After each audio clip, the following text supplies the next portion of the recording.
아무리 삼전닉스 앞으로 2배는 더 올라갈 거라고 얘기를 해도 지금 외국인들이 계속 팔고 있지 않습니까? 이 다음을 넘어가려면 이제 외국인들이 이제 들어오는 상황이 생겨야 되는 거고. 네, 아니면 정말 뭔가 한국에서 패러다임 변화가 일어나야 됩니다. 아, 예금에 있는 게 정말 다 주식으로 네. 몰리거나 아니면 시간이 좀 지나서 다른 섹터가 또 좀 올라줘야지 리밸런싱을 해줄 여유가 생기는 거거든요. 저는 지금 서울대학교 경제학부에서 금융경제를 가르치고 또 연구하고 있는 최재원이라고 합니다.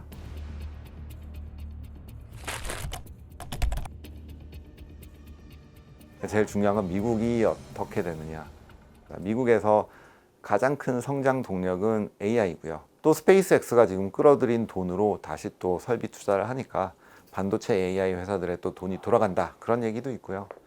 그래서 사실 미국 그 연준이 금리를 올리는 것과 성장이랑은 지금은 저는 크게 관련이 없을 거라고 봅니다. 그럼 이게 그 AI 산업에 미국이 어마어마하게 돈 투자를 하고 있는데 결국에는 AI로 인한 생산성 향상이 올 거다. 근데 이게 이제 그렇게 하기에는 시간의 갭이 꽤 많이 발생할 것 같은데. 가정한 시나리오는 이게 시간이 걸릴 것이다 이거잖아요. 생산성의 향상과 재정 문제 해결이 시간이 있는데 그러면 먼저 금융시장에 문제가 있을 거고요. 왜냐하면 이 주식시장은 이렇게 참을성이 있지 않습니다. 이미 주식시장은 이렇게 올랐어요 다. 근데 과연 요게 이거를 기다려 줄 수 있을 것인가? 그게 결국 AI 버블 문제고요. 이게 생각보다 늦어진다던가 하면 밸류에이션에 타격이 많이 올 수 있습니다. 예. 지금 오픈 AI가 챗GPT 구독료를 깎겠다는 얘기를 했어요. 엔트로픽이랑 지금 경쟁에 붙으려고 요거를 깎겠다고 했는데 되게 의미가 있는 말입니다. 예. 이 AI 파이는 커지고 있지만 자기들이 단가를 낮추겠다는 거거든요. 그 말인즉슨 경쟁이 어느 정도 생겼고 시장이 막 조금 주춤해질 수도 있나 하는 걱정이 될 수도 있고요. 그런데 이게 결국은 예전에 있었던 빅테크 투자와 지금 데이터 센터 투자는 달라요. 예전에 있었던 빅테크 투자는 주로 R&D, 인력 이런 것들이었거든요. 사람, 소프트웨어 이런 것들이었는데 지금은 이게 대규모의 자본 투자들이 들어갑니다. 자본 투자들의 특징이 뭐냐면 뭐 규모가 대규모인 것도 있지만 대출이 들어가요. 대출이.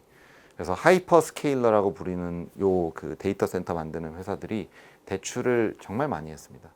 그리고 그 대출을 하는 시장이 3호 대출 시장이라 그러는데 작년 말에 아마 블루 아울이라는 대형 3호 대출 펀드가 처음으로 이게 환매 위기를 맞았을 때입니다. 환매 위기라기보다는 환매 요청이 어마어마하게 들어왔어요. 왜냐하면 이 3호 대출 펀드가 부실이 있는 것 같아서 3호 대출 시장이 이게 괜찮은 시장이냐 하는 얘기가 많았어요. 그때 미국의 JP 모건의 회장 그 제이미 다이먼이 한 얘기예요. 딱 그걸 보고 얘기를 했습니다. 바퀴벌레가 한 마리 있을 때는 그 한 마리만 있는 게 아니다. 그래서 그 펀드 블루아울이라는 펀드가 하나 발견됐다는 거는 이미 뒤에 썩을 대로 썩었다. 나만 빨가벗고 수영하는 줄 알았는데 수영장에 물을 뺐더니 다들 빨가벗고 수영하고 있었다라는 거죠. 그래서 그게 금융위기가 나올 때마다 쓰이는 비유예요. 대출 시장에서 딱 봤는데 이쪽이 부실이 있는 것 같다. 즉 데이터 센터 지었으니까 돈이 들어와야 되잖아요. 돈이 안 들어온다 그러면 여기 대출이 바로 잠깁니다. 그렇게 되면 여기 부도들이 생기고 그게 문제가 될 수 있는 거고요. 예. 그거는 앞으로도 충분히 일어날 수 있는. 충분히 일어날 수 있습니다.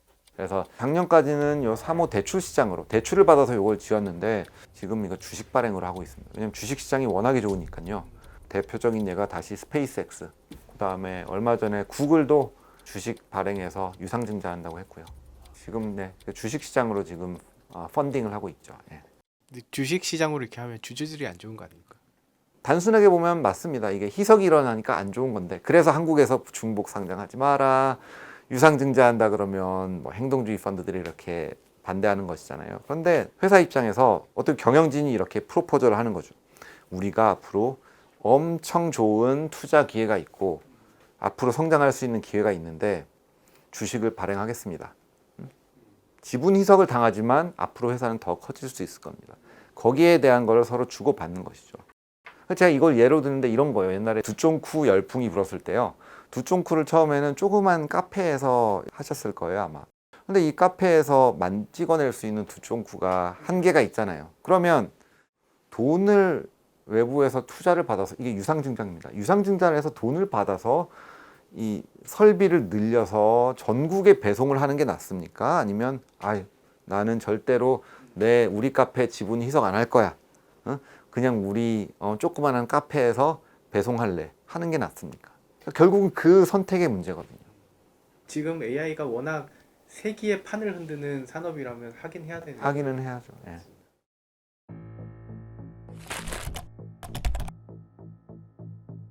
환율이 높기는 높잖아요.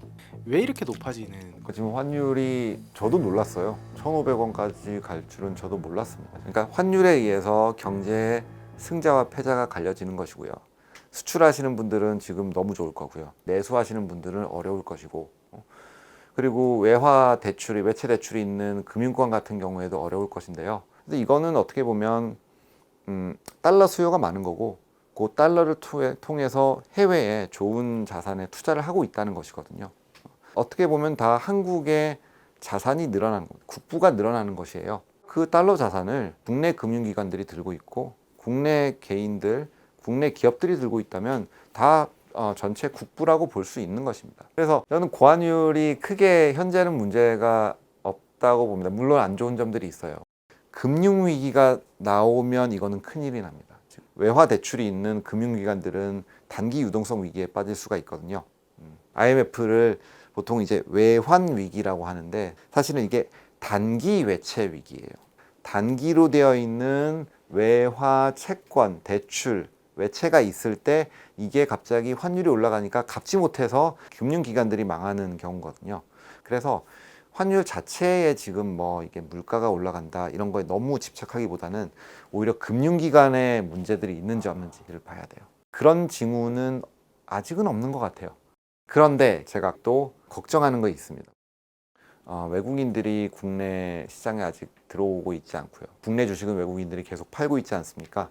그리고 채권도 올해 상반기에는 좀 들어온 것 같은데 작년 말에 채권을 많이 외국인들이 팔았어요. 그러니까 전략적으로 미국 달러 자산에 지금 투자해야 되는 이유들이 있죠. 저는 그게 복합적으로 물려나가는 거라고 보고요. 그러니까 탄력적인 수요가 문제예요.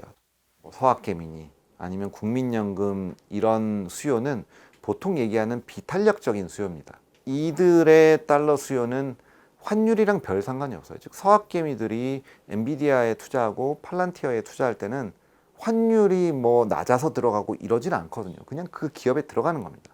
국민연금도 엄청난 금액의 달러를 사고 있지만 이게 스케줄이 정해져 있어요. 비탄력적인 수요들이 사실 시장의 가격을 결정하진 않습니다. 탄력적인 수요는 뭐냐면 가격대를 놓습니다. 즉 어떤 수요들이냐면 자산운용사, 헤지펀드, 요 투자자들이 사실은 가격을 결정지어요. 요 투자자들 국내에도 있지만 제일 많은 데는 외국인이고요. 외국인 기관 투자자 이런 사람들은 가격 타겟대가 있는 거예요. 그리고 요 타겟대보다 만약에 원화가 낮다 그러면 마구 원화를 사고요. 요 타겟보다 원화가 높다 그러면 무조건 파는 겁니다. 그러니까 이게 가격이 내려가면 바로 사고 올라가면 바로 파는. 그런데 지금의 고환율은 외국인들이 보기에는 아직 원화가 그닥 싸다고 생각하지 않는 거죠. 그러니까 사질 않는 겁니다. 외국인들이 사야지 원화 수요가 늘어나면서 환율이 내려갔는데 그 지금 수요도 별로 없는 것 같아요.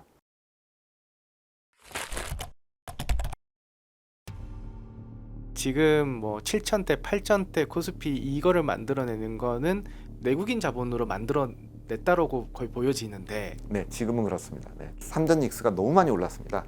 그래서 아무리 애널리스트 보고서가 삼전 닉스 앞으로 2배는 더 올라갈 거라고 얘기를 해도 이게 기관 투자자들 입장에서는 수익률만 보고 포트폴리오를 정하진 않거든요. 무조건 분산 투자를 해야 됩니다. 어떠한 특정 종목이 너무 커지면 팔아야 돼요. 어쩔 수 없이. 어떠한 종목이 5% 이상, 10% 이상 되는 거는 절대 피해야 되거든요.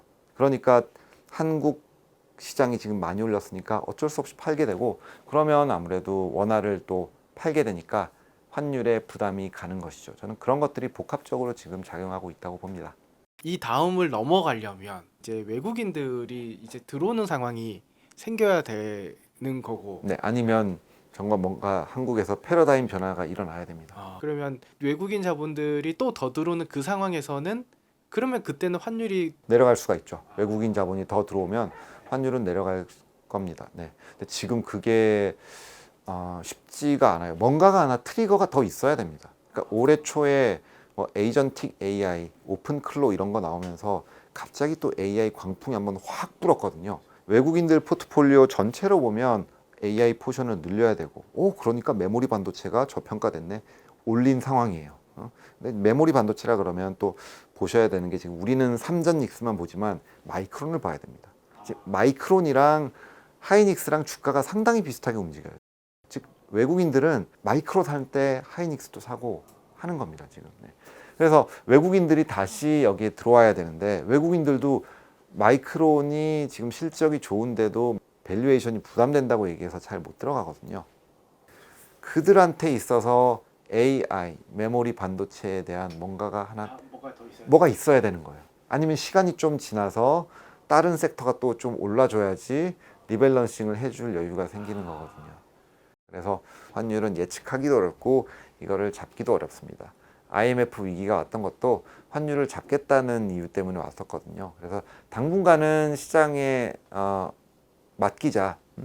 물론 우리 경제는 힘들겠죠. 환율이 올라가면 물가도 오르고 힘들 텐데 어느 정도 시장의 자정작용을 놔두면 저는 환율은 다시 떨어질 거라고 생각합니다.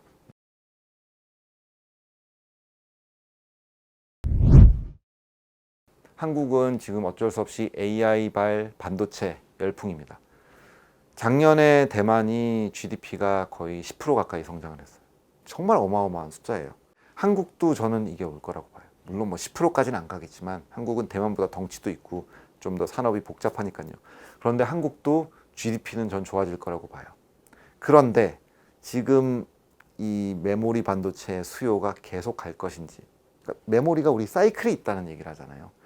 이게 정말 사이클이 있어서 꺼지는 건지 아니면 완전히 리짐 체인지를 해서 안 꺼지는 사이클로 가는 것인지. 특히 메모리 칩 같은 거는 범용 칩이라서 중국이 따라올 거고요. 그리고 결국은 중국이 따라오는 것 때문에 이게 사이클이 생기는 거거든요.